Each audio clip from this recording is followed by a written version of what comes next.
ಮತ್ತೆ ಈ ವರ್ಷ ಕೂಡ ಬಕ್ರೀದ್ ಹಬ್ಬ ಇದೆ. ಇವತ್ತಿನ ದಿವಸ ನಾವು ಈ ಬಕ್ರೀದ್ ಹಬ್ಬದಕ್ಕ ಯಾವ್ದು ನಾವು ವಿರೋಧ ಇಲ್ಲ.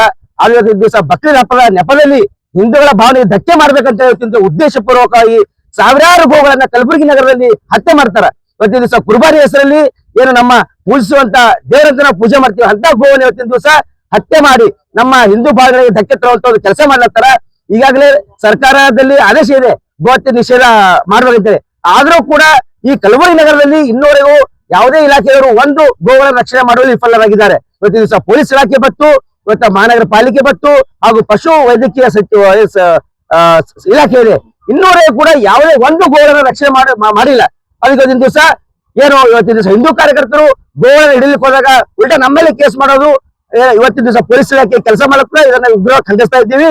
ಏನು ಈಗ ಬರುವ 28ರ ಬಕ್ರೀದ್ ಹಬ್ಬ ಅದ, ಅದಕ್ಕ ಮಾನ್ಯ ಜಿಲ್ಲಾಧಿಕಾರಿ ಮನವಿ ಮಾಡ್ಕೊತಾ ಇದ್ದೀವಿ. ರಿಂಗ್ ರೋಡ್ ಸುತ್ತಮುತ್ತ ಚೆಕ್ ಪೋಸ್ಟ್ ನಿರ್ಮಾಣ ಮಾಡಬೇಕು. ರಾತ್ರಿ ಬೆಳಗ್ಗೆ 24 ಅವರ್ಸ್ ಚೆಕ್ ಪೋಸ್ಟ್ ಆಗ್ಬೇಕು.